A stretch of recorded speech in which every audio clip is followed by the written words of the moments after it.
क्षतपुष्पाणि गृहीत्वा ॐ प्रेता जयता नर इन्द्रो वः शर्म यज्जतु विश्वाः शर्म यच्छतु। श्रीप्रेतराजाय नमः। चन्दनाक्षतपुष्पाणि समर्पयामि नमः। गन्धाधिभिर्सम्पूज्यः सुजातौ ज्योतिकासः सर्मवरूथमा सदस्वः वासु अग्ने विश्वरूपगुं संव्ययस्व विभावसुः। यं प्रव्रजन्तमनुपेतमपेतकृत्यम् द्वैपाने वाला ये शांतिगीत पावन पुनीत पापों को मिटाने वाला हरि तरस कराने वाला।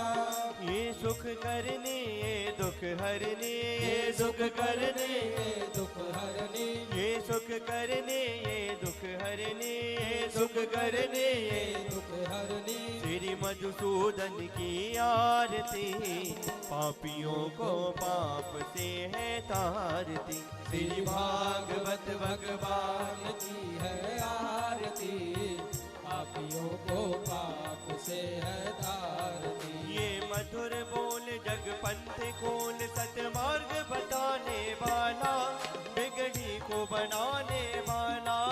ये मधुर बोल जग पंथ खोल सन्मार्ग बताने वाला बिगड़ी को बनाने वाला। ये मधुर बोल जग पंथ खोल सतमार्ग बताने वाला बिगड़ी को बनाने वाला। ये मधुर बोल जग पंथ खोल सन्मार्ग बताने वाला बिगड़ी को बनाने वाला।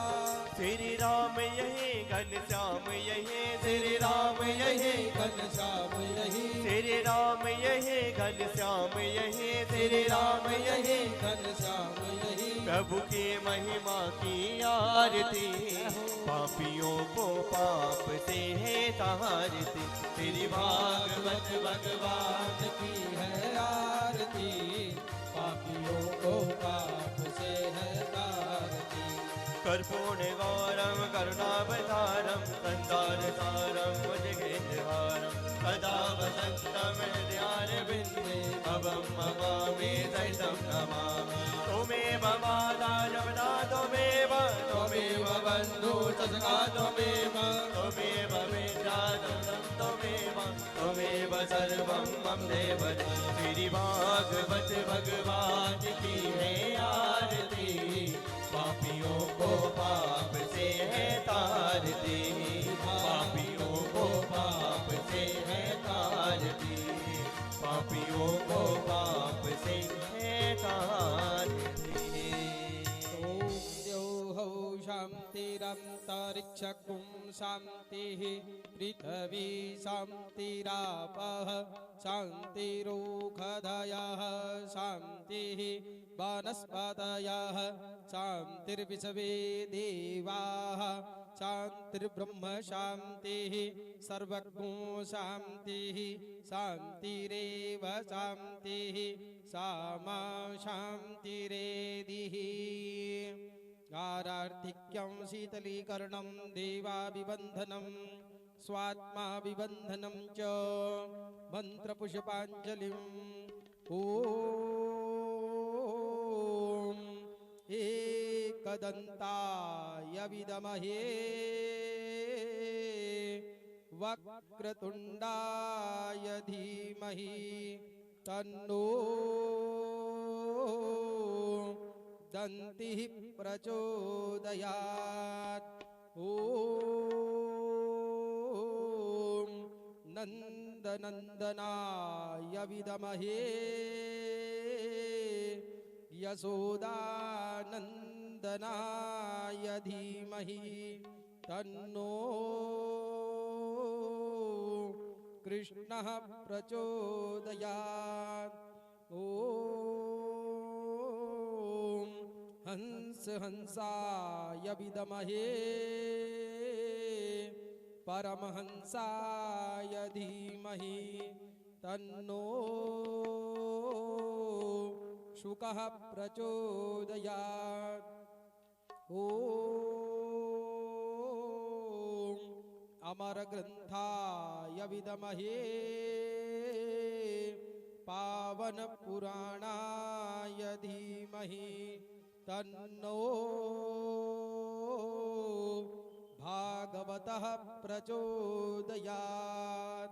सेवन्तिका वकुल चंपक पाटलाब्जै पुन्नागजाति करवीर रसाल पुष्पै बिल्व प्रबाल तुलसी दल मंजरीभिर्त्वं पूजयामि परमेश्वर मे प्रसीदः।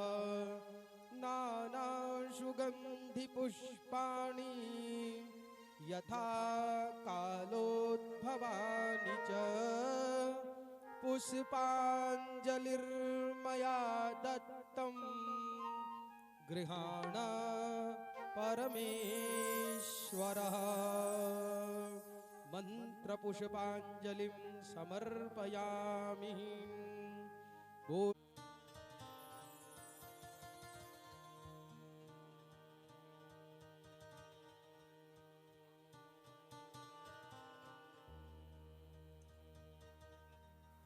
तत्सत्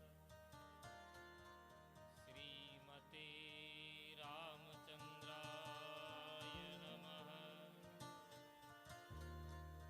नमः परमहंस्वादितचरणकमलचिन्मकरन्दाय भक्तजनमानसनिवासाय श्रीरामचन्द्राय नमः।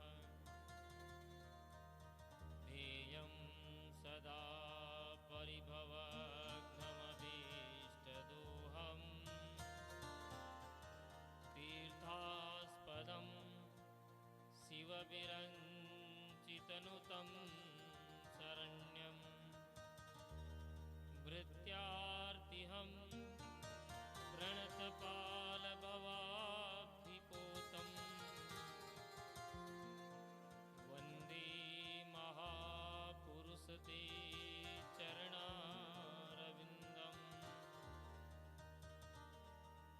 वंशी विभूषितकरानवनीरदाभा पीताम्बरा तरुणबिम्बफलाधरोष्ठः पूर्णेन्दुसुन्दरमुखा दरविन्दनेत्रः कृष्णात् परं किमपि तत्त्वमहं न जाने। नारायणं नमस्कृत्यं नरं चैव नरोत्तमं देवी सरस्वती व्यासं ततो जयमुदीरये। अज्ञानतिमिरान्धस्य ज्ञानाञ्जनशलाकया चक्षुरुन्मीलितं येन तस्मै श्रीगुरवे नमः। सीतानाथसमारम्भा श्रीरामानन्दार्यमध्यमाम् अस्मदाचार्यपर्यन्तां वन्दे गुरुपरम्परा। मनोजवं मारुततुल्यवेगं जितेन्द्रियं बुद्धिमतां वरिष्ठं वातात्मजं वानरयूथमुख्यं श्रीरामदूतं शरणं प्रपद्ये। जय जय श्रीराधारमण जय जय नवलकिशोर जय गोपीचितचोर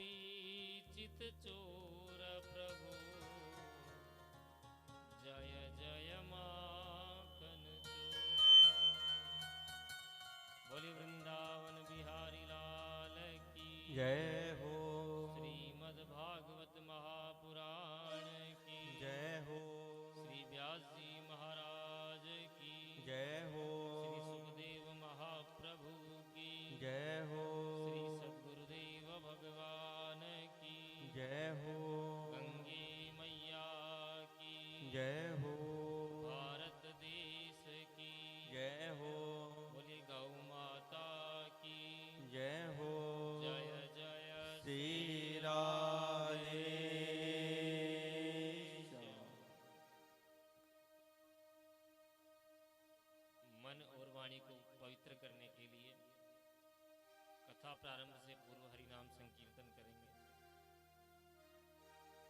राधे कृष्णा राधे राधे श्याम राधे श्यामा श्याम श्यामा राधे राधे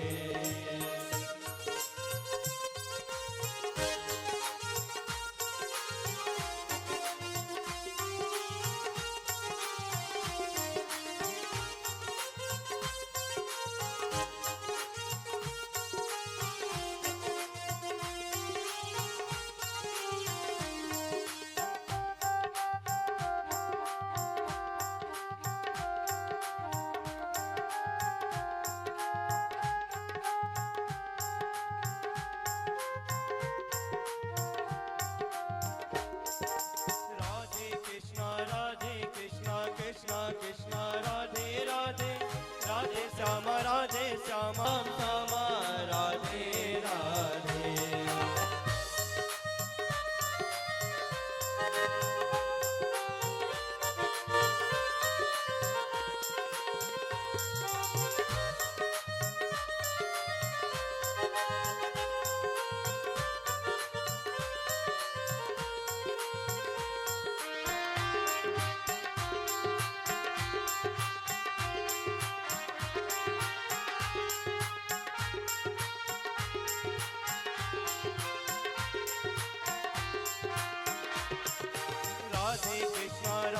कृष्णा कृष्णा राधे राधे राधे श्यामा श्याम श्याम राधे राधे राधे कृष्णा कृष्णा कृष्णा कृष्णा राधे राधे राधे श्याम श्याम श्याम राधे राधे कृष्णा राधे कृष्णा कृष्णा कृष्णा राधे राधे राधे राधे श्यामा श्याम श्याम राधे राधे राधे राधे कृष्णा कृष्णा कृष्णा राधे राधे राधे श्याम श्याम श्याम राधे राधे राधे कृष्णा कृष्णा कृष्णा राधे राधे राधे श्याम श्याम श्याम राधे राधे श्याम राधे राधे श्याम राधे राधे। बोलिए कृष्ण कन्हैया लाल की जय, राधा रानी सरकार की जय हो। बोले वृंदावन बिहारी लाल की जय हो। आज कथा के चतुर्थ दिवस में हम वामन भगवान से कथा प्रारंभ करेंगे।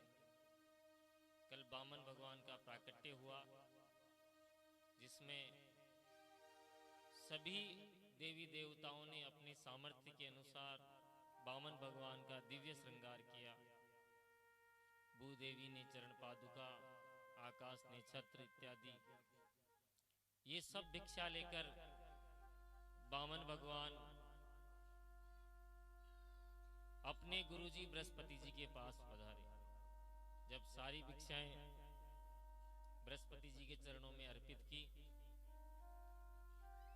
तो बृहस्पति जी ने कहा कि मुझे भिक्षा में त्रैलोक्य की संपदा चाहिए। बड़ी विचित्र भिक्षा बृहस्पति जी ने मांगी। तो वामन भगवान बोले, गुरुदेव, त्रैलोक्य की संपदा देने वाला, ये इतना त्रैलोक्य का वैभव देने वाला मुझे कौन मिलेगा? ऐसा कौन सा व्यक्ति है जो मुझे त्रैलोक्य की संपदा ही दान में दे दे? गुरुजी बोले कि आप अभी इसी क्षण बलि महाराज के पास जाइए। इस समय तीनों लोकों के राजा वही हैं और नर्मदा के तट पर विशाल यज्ञ कर रहे हैं। वामन भगवान चल पड़े। छोटे छोटे चरण और छोटी छोटी चरण पादुकाएं, ऐसे चटपट करते हुए वामन भगवान चले जा रहे हैं।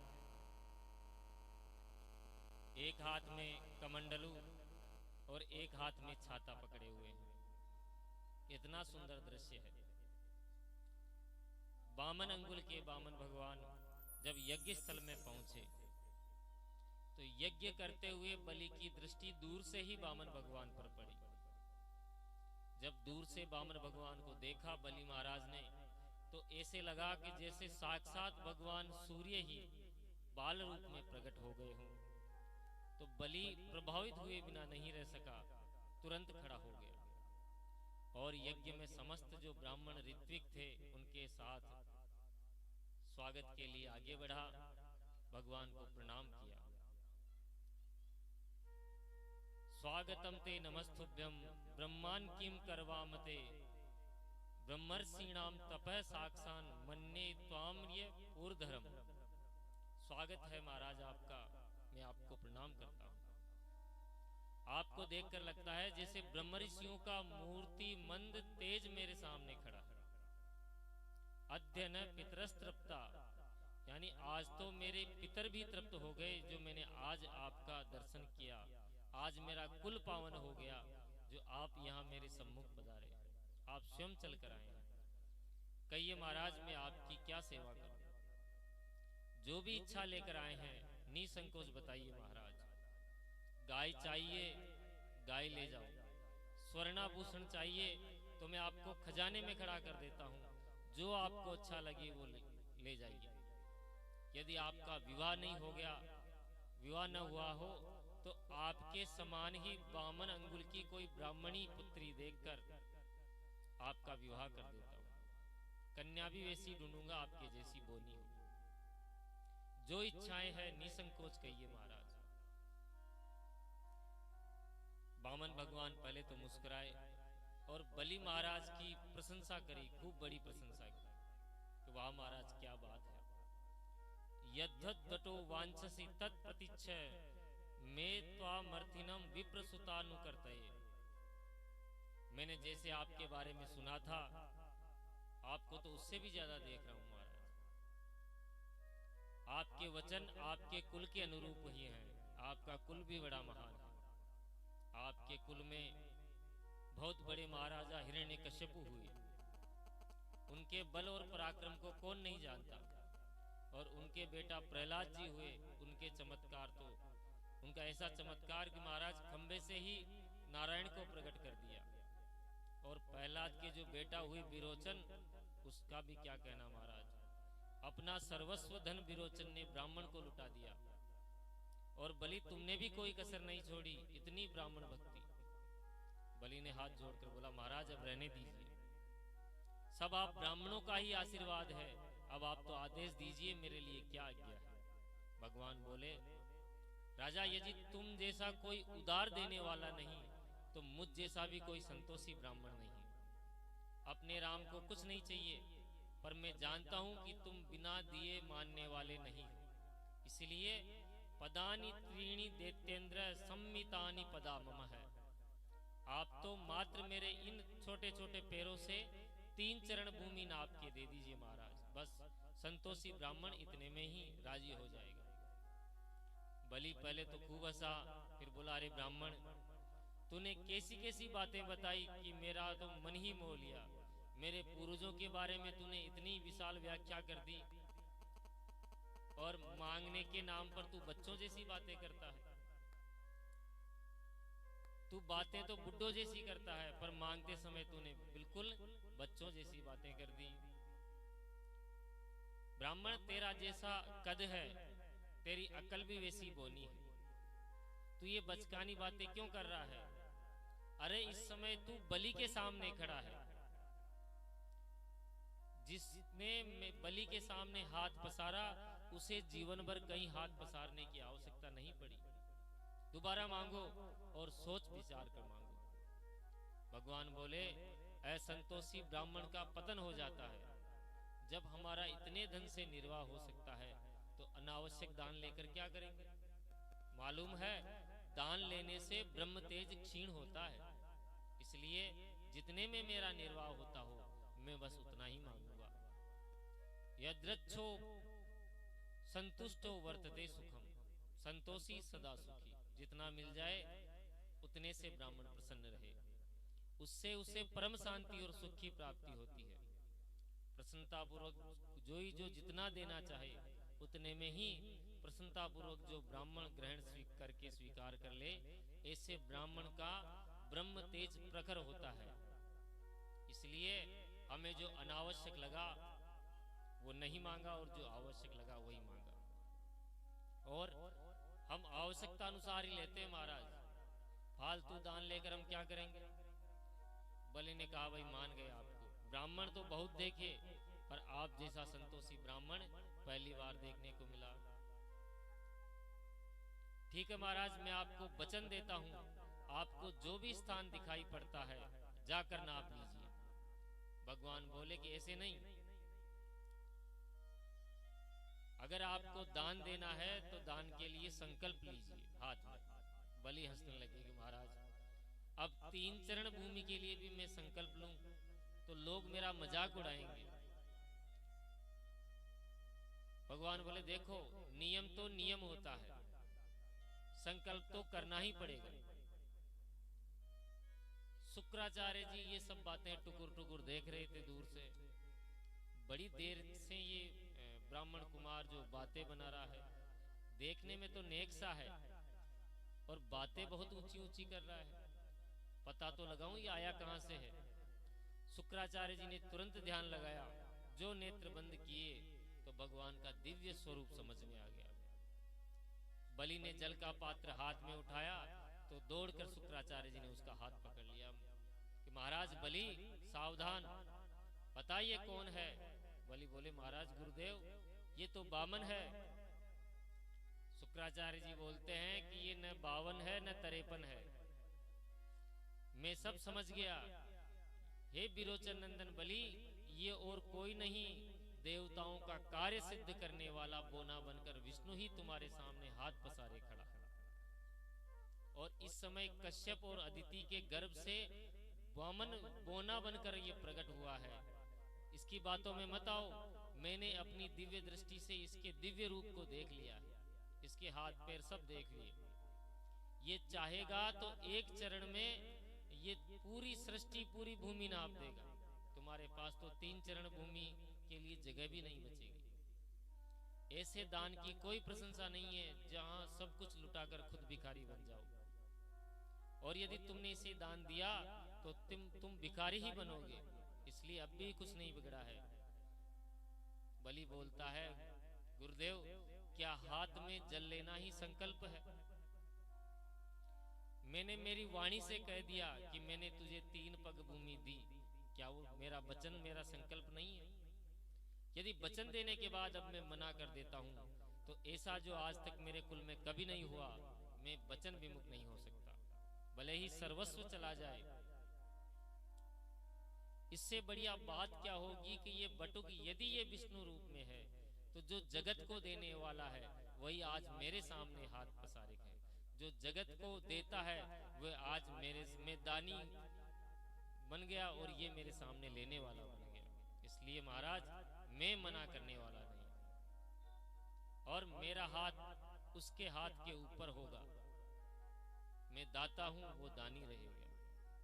मेरे तो दोनों हाथों में लड्डू है, इसलिए मना मैं नहीं करने वाला महाराज। मैं अपनी वाणी को मिथ्या नहीं होने दूंगा। अब शुक्राचार्य जी की आंखें टेढ़ी होने लगी। बोला ए बलि, मैंने तुझे सावधान किया था कि मेरी आज्ञा के अनुसार चलेगा तो ठीक रहेगा, और आज तूने बनी बनाई बात बिगाड़ दी। बलि बोला महाराज मैं झूठ कैसे बोलूं? शुक्राचार्य जी बोलते हैं कि कुछ स्थान ऐसे होते हैं जहां झूठ भी बोला जा सकता है। स्त्रीसु नर्म विवाहे च वृत्यर्थे प्राण संकटे गो ब्राह्मणार्थे हिंसायाम नानृतम स्याजुक्सितम। स्त्रीसु, स्त्री के साथ भी झूठ बोल सकते हैं। स्त्री ने कहीं अपनी घरवाली ने अच्छी सी साड़ी देख ली, कोई बढ़िया नौलख का हार देख लिया कि स्वामी जी आज तो वो हार लेके आओ नहीं तो भोजन नहीं मिलेगा, तो वहां झूठ बोला जा सकता है कि 1 तारीख को दिलाऊंगा। अब 1 तारीख आते आते कई अनेकों 1 तारीख आ जाती। स्त्री के पास नर्म विवाहे, यदि किसी का विवाह नहीं हो रहा हो तो वहां झूठ बोला जा सकता है।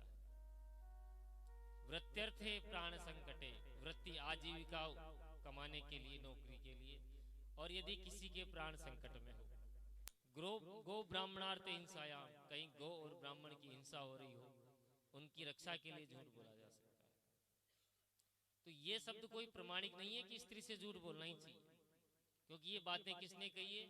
ये दैत्यों के गुरु शुक्राचार्य ने कही और बलि को कही है। तो ये कहीं आप ऐसा समझ ले झूठ बोलना चाहिए, इसको प्रमाण बना दें, ऐसा नहीं। शुक्राचार्य ने कहा कि ये इन जगह झूठ बोलना तो वो निंदनीय नहीं होता। बलि कहते हैं कि महाराज आप सत्य कह रहे हैं कि इन 6 जगह झूठ बोला जा सकता है, पर ये भूदेवी, ये पृथ्वी माता क्या कहती है कि मुझे इन पापियों के पाप से इतना बोझ नहीं लगता जितना झूठ बोलने वाले के पाप से बोझ लगता है। इसलिए गुरुदेव मैं झूठ नहीं बोल सकता, झूठ बोलकर इस पृथ्वी का भार नहीं बन सकता। अब तो शुक्राचार्य जी की आंखें और लाल हो गई कि मूर्ख, तू अपने आप को पंडित समझने लगा, अपने गुरुदेव से खड़ा खड़ा कितनी देर से बहस कर रहा है। दृढ़म पंडित मान्यज्ञ, जा मेरा साप है, अचिराद भ्रष्यते श्री है, तू श्रीहीन हो जाएगा, पदहीन हो जाएगा। जब ये संवाद बोल रहा था शुक्राचार्य और बलि के मध्य में, तो वामन भगवान बोल पड़े बीच में, भैया नाराज मत हो, क्यों गुरु चेला आपस में लड़ते हो, देना हो तो हाँ करो, नहीं तो हम भी खिसक लेते हैं। बलि ने कहा नहीं नहीं महाराज, आप तो अपना संकल्प कीजिए। तो ठीक है, हाथ में जल लीजिए। अब शुक्राचार्य जी, जैसे ही बलि महाराज ने जल का पात्र उठाया तो शुक्राचार्य जी उस जल की टोटी में ही बैठ गए, सूक्ष्म रूप में विराजमान हो गए। बलि महाराज ने हाथ में जल लेने के लिए जो ही वो झारी टेढ़ी करी तो उससे जल नहीं निकला। वामन भगवान कहते हैं कि जरूर ये बहुत पुरानी हो गई आपकी, अभी इसको ठीक कर देता हूं। तो वामन भगवान ने अपनी कुसा के आसन में से एक पैनी सी कुसा निकाली और उस टोटी के छिद्र में डाल दिया। जो ही छिद्र में डाला, शुक्राचार्य जी भीतर बैठे थे, उनकी एक आंख गोविंदाय नमो नमः, एक आंख फूट गई महाराज। मानो भगवान कहना चाह रहे शुक्राचार्य जी कि शुक्राचार्य जी, इस जगत को एक दृष्टि, समान दृष्टि से देखना चाहिए। बहुत प्रयत्न करने पर जब जल आया तो वामन भगवान ने संकल्प उच्चारण किया, ओम विष्णु विष्णु विष्णु श्रीमद् भगवतो महापुरुषस्य। संकल्प जो ही दिया, भगवान ने संकल्प पढ़ा और संकल्प के पूर्ण होते ही भगवान का तुरंत विराट स्वरूप प्रकट हुआ। बोले विराट भगवान की जय हो। भगवान के उस विराट स्वरूप को देखकर बलि स्तब्ध रह गया। भगवान बोले, बलि अब हमारा नापना देखो। सो महाराज एक चरण में अतल वितल सुतल तलातल महातल रसातल और पाताल, नीचे के 7 लोक नाप लिए। और भगवान ने जो ही दूसरा चरण उठाया, भू भुव स्व मह जन तप और सत्यलोक तक ऊपर के 7 लोक नाप लिए। सत्यलोक को पार करते हुए ब्रह्मांड कटा में छिद्र कर दिया महाराज। ब्रह्मांड फूट गया और ब्रह्मांड के बाहर चिन्मयी धारा के विवर में प्रविष्ट हो गया। और वहां से जो धारा प्रवाहित हुई, जल धारा, वह भगवान के चरणों को धोती हुई नीचे आई और ब्रह्मा जी के कमंडलू में आकर स्थापित हो गई। क्योंकि भगवान के चरण धोती हुई आई थी, तो चरणोदक बनकर ब्रह्मा जी के कमंडलू में आ गई। वही चरणोदक ब्रह्मा जी की कमंडलू से फिर नीचे आया, जो ध्रुव लोक में, सप्तऋषि मंडल में और चंद्र मंडल में होता हुआ स्वर्ग मंडल में आ गया। स्वर्ग मंडल में आकर उस जलधारा के 4 विभाग हुए, सीता, अलकनंदा, चक्षु और भद्रा। उसमें अलकनंदा नाम की जो धारा थी, वही गंधमादन पर्वत पर आकर गिरी और गोमुख से होती हुई गंगा जी के रूप में पूरे भारतवर्ष को परिप्लावित करती हुई सागर में विलीन हो गई। बोले गंगा मैया की जय हो। वही भगवान नारायण के चरण कमलों से निकली विष्णुपदी को भागीरथ लेकर आए, इसलिए भागीरथी समस्त जगत को पावन करती है। सुखदेव जी कहते हैं, राजन जामवंत जी उस समय नवयुवक थे। उन्होंने दुंदुभी बजाते हुए आनंद में झूमते हुए वामन भगवान की प्रदक्षिणा करी। भगवान ने कहा, बलि अब बोलो। संकल्प तो 3 चरण का हुआ है और अभी तो 2 ही चरण नपे हैं। अब बलि की बोलती बंद हो गई। महाराज क्या बोले? ऊपर के 7 लोग नाप दिए, नीचे के 7 लोग नाप दिए। सृष्टि जितनी थी उतनी तो नाप दिए।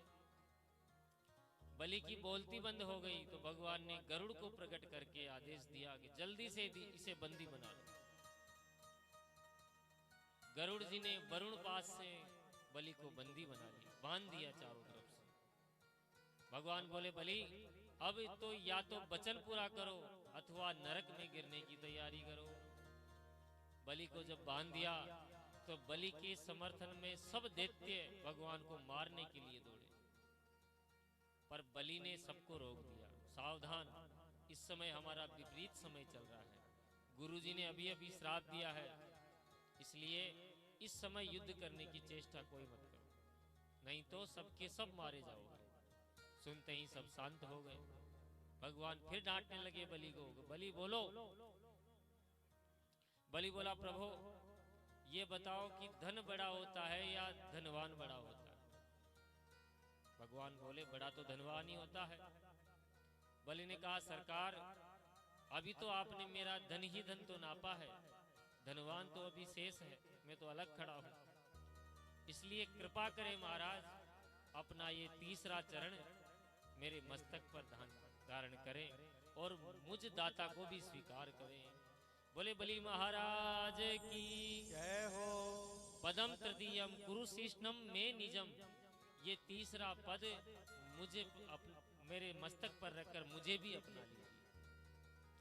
वामन भगवान प्रसन्न हो गए और अपना दिव्य पादारविंद बलि के मस्तक पर रख दिया और बोले, बलि तुम धन्य हो, मैंने तुम्हारा सर्वस्व छीन लिया, तुम्हें बांध भी दिया और तुम्हें डांट भी दिया।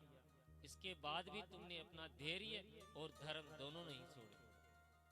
बलि ने कहा कि मुझे पद छीन, ये जो मेरा पद छिन गया उसका तनिक भी मुझे कष्ट नहीं है। मुझे जो आपने बांध दिया उसका भी मुझे कोई भय नहीं है। बस एक ही बात का भय है, मुझे भय लगता है केवल असाधुवाद से। दुनिया में कोई ये कहे कि बलि के पूर्वजों की जो कीर्ति पताका कैसी लहरा रही थी, वह बलि ने आज उसमें कलंक लगा दिया। एक ब्राह्मण को 3 चरण भूमि का जो संकल्प लिया वो भी बलि पूरा नहीं कर सका। महाराज यदि कोई मुझे ऐसा कहे तो मुझे बड़ा कष्ट है। तब तो महाराज क्या कहें, उसी समय प्रहलाद जी वहां प्रकट हो गए और भगवान की सुंदर स्तुति करने लगे। बोले, प्रभु आप ही देते हो और आप ही ले लेते हो, आपका देना भी निराला और आपका लेना भी निराला। कब किसको कहां से कहां पहुंचा देते हो। मसकई करई बिरंची प्रभु अजय मसकते ही। कभी तो ब्रह्मा तक बनाकर बैठा देते हो और कभी मच्छर से भी गया बीता बना देते हो। आप सर्व समर्थ है प्रभु। बलि की पत्नी ने भी भगवान की बड़ी स्तुति करी और कहा, प्रभु ये संसार आपका ही क्रीड़ा स्थल है, पर इस क्रीड़ा स्थल में मेरे स्वामी ने कब्जा कर लिया था, पर आप त्रिलोकी के नाथ आज आपने बहुत बढ़िया किया, जो मेरे स्वामी की उस कुबुद्धि का आपने हरण कर लिया। अन्यथा वो इस जगत के मालिक ही बने हुए थे। अरे मालिक तो केवल आप हो, इसमें हमने आपका क्या ले लिया और आपको क्या दे दिया। बलि की पत्नी की इतनी सुंदर स्तुति से भगवान बड़े प्रसन्न हुए।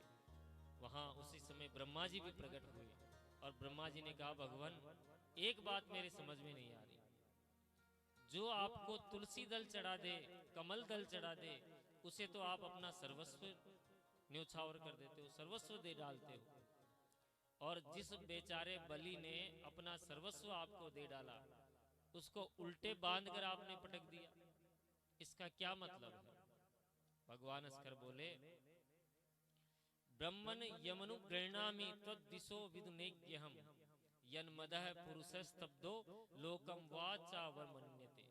ब्रह्मा जी, ये मेरा स्वभाव है, जिस पर मैं हृदय से अनुग्रहित होता हूं पहले मैं उसका सर्वस्व हरण कर लेता हूं। क्या हरण करते हैं? सबसे पहले मैं उसका अभिमान हरण कर लेता हूं। यदि वह धनाभिमानी है तो उसके धन का हरण कर लेता हूं। यदि वह पदाभिमानी है तो उसके पद का हरण कर लेता हूं, क्योंकि उसकी जहां जहां आसक्ति बढ़ेगी मैं वही वस्तु उससे छीनता जाऊंगा। जब उसकी आसक्ति के सारे पात्र छिन जाते हैं तब वह विकल हो जाता है, परेशान हो जाता है, तो वह संतों की शरण में आता है महाराज। और जहां हाथ संतों से आकर क्या कहता महाराज, जहां हाथ डालता हूं वहीं घाटा ही घाटा, बड़ा तंग हूं, न जाने कौन सा ग्रह चल रहा है, बड़ा परेशान हूं। सोई महात्मा मेरा भजन और मेरा नाम उसे बता देते हैं, तब उसे बाध्य होकर मेरी ही शरण में आना पड़ता है। ब्रह्मा जी ने जब ये व्याख्या सुनी बहुत प्रसन्न हुए। ब्रह्मा जी कहते हैं, बेटा प्रहलाद, तुम्हारा कल्याण हो। तुम्हारे पूर्वज इतने तपस्या करने वाले हुए, बलि प्रहलाद जैसे पूर्वज हुए, विरोचन जैसे हुए। भगवान कहते हैं कि बलि अब तुम अपने परिवार को लेकर जल्दी से सुतल लोक में जाओ, और मैं तुमसे बड़ा प्रसन्न हूं जो मैं तुम्हें ये सुतल लोक प्रदान करता हूं। पर मेरी इच्छा है कि तुम कोई वरदान मुझसे मांगो, तुम्हारी भक्ति से मैं बड़ा प्रसन्न हूं। बलि कहता है, महाराज आपने स्वयं अपना चरणारविंद मेरे मस्तक पर रख दिया तो मुझे और किसी चीज की कामना नहीं है। वामन भगवान बोले, मेरी प्रसन्नता के लिए मांगो। तो बलि महाराज ने एक अनोखा वरदान मांगा कि प्रभु मेरी कामना है कि आप मेरे सामने यूं ही खड़े रहें, बस 24 घंटे मेरे साथ ही चले, मुझे हर समय आपके दर्शन होते रहे। तथास्तु कह दिया वामन भगवान ने, और बलि के साथ ही सुतल लोक आ गए और वहीं बलि के द्वारपाल बनकर खड़े हो गए। अब बलि जब भी बाहर भीतर जाता तो भगवान के दर्शन होते। उधर नारद जी नारायण करते हुए, नारायण नारायण करते हुए जब बैकुंठ धाम में पहुंचे, लक्ष्मी मैया को प्रणाम किया। और लक्ष्मी मैया से नारद जी कहते हैं कि माता जी, हमारे प्रभु ने तो एक नौकरी ढूंढ ली विदेश में, बैकुंठ दूसरे देश में, सुतल लोक दूसरे देश में। कि कौन सी नौकरी ढूंढी? कि द्वारपाल की, चौकीदार की नौकरी करने लगे बलि के यहाँ। अब वो कभी नहीं आएंगे आपके पास। लक्ष्मी जी दौड़ी दौड़ी गई, पर नारद जी से पूछती कि उनको वापस लाने का कोई युक्ति तो बताओ। नारद जी ने लक्ष्मी मैया से कहा कि माता जी, बलि के यहाँ कोई बहन नहीं है।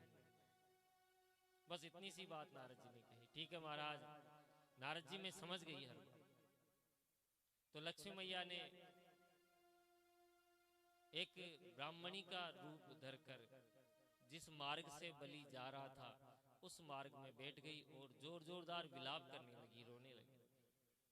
बलि महाराज जब चले, ये विलाप उन्हें सुनाई दिया कि एक स्त्री रो रही है। पास में आकर देवी जी को प्रणाम किया और पूछा, देवी जी आप क्यों रो रही हैं? लक्ष्मी मैया ने कहा कि आज रक्षाबंधन का दिन है और मेरे कोई भाई नहीं है, इसलिए मैं रो रही हूं। बलि महाराज बोले, आपके कोई भाई नहीं तो मेरे भी कोई बहन नहीं। आज से आप मुझे ही भाई समझें और ये विलाप न करें। आप तुरंत मेरे महल को चलिए और वहीं रक्षा सूत्र मुझे बांधिए। लक्ष्मी मैया को साथ लेकर बलि महाराज अपने महल को जैसे ही पधारे, द्वार पर चौकीदार पहरेदार को खड़ा देखकर लक्ष्मी मैया मुस्कुराई, वाह प्रभु ये बढ़िया नौकरी आपने कर ली। मुस्कुराते हुए प्रभु देखने लगे। बलि महाराज और लक्ष्मी मैया अंदर पहुंची और रक्षा सूत्र बलि महाराज के कलावे पर बांधा, हाथ पर बांधा। प्रसन्न हो गए बलि महाराज कि आज से आप मेरी बहन हैं, चिंता करने की आवश्यकता नहीं है। बलि महाराज ने कहा कि बहन आज मैं अपनी खुशी से आपको कुछ देना चाहता हूँ। लक्ष्मी मैया बोली कि केवल एक ही कमी मेरे जीवन में थी कि मेरे कोई भाई नहीं था, वो कमी भी आज पूरी हो गई। अब मुझे और कुछ नहीं चाहिए। पर बलि जैसा दानी तो कोई था ही नहीं। बलि ने कहा कि मेरी खुशी के लिए आप मांगेगी तो मुझे प्रसन्नता होगी। ब्राह्मणी बनी लक्ष्मी मैया कहती है कि भैया मेरे यहाँ हर चीज की सुख सुविधा, लक्ष्मी मैया की क्या कमी जहाँ लक्ष्मी का भंडार भरा हो। मेरे यहाँ हर चीज उपलब्ध है, हर समय उपलब्ध है, बस मेरे महल में कोई चौकीदार नहीं है और आपका चौकीदार बड़ा सुंदर है, तो मुझे ये चौकीदार दे दीजिए। बलि महाराज तुरंत पहचान गए, जय हो मैया, मैं समझ गया आप कौन है, आप स्वयं लक्ष्मी मैया है। नारायण प्रभु को आवाज लगाई कि प्रभु आ जाइए अंदर आ जाइए। दोनों के चरणों में प्रणाम किया और प्रेम से विदा किया। बोलिए भक्त वत्सल भगवान की जय हो। तो इतिहास में अब तक बलि जितना बड़ा दान देने वाला कोई उपलब्ध यहाँ इस सृष्टि पे आया नहीं। सीमा पर भी कोई सैनिक यदि अपने प्राणों की आहुति देता है तो प्राणों की बलि देना ही उसे बोलते। बलिदान हुआ, सिपाही कोई भी मरता है, उसके नाम के आगे बलि शब्द लग गया।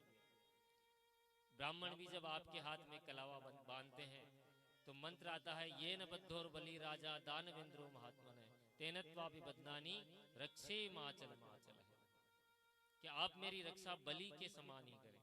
जिस तरह बलि जैसा दान देने वाला हो, मेरा यजमान भी वैसा ही दानी है। बोलिए बलि महाराज की जय हो। तो महाराज बड़ा सुंदर प्रसंग ये बलि का हुआ। अब हम श्रीमद् भागवत महापुराण के 9वें स्कंद में प्रवेश करेंगे। 9वें स्कंद में सूर्य वंश का वर्णन है और 10वें स्कंद में चंद्र वंश का वर्णन है। श्री राम जी का वर्णन करने से पहले हम उनके नाम का स्मरण करके कथा प्रारंभ करें।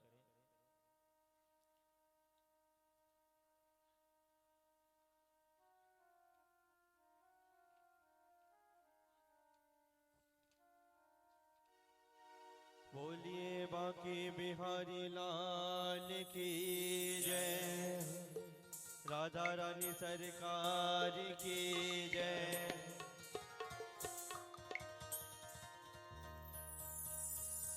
बांके बिहारी की बांकी अदा पे मैं बार बार बलि जा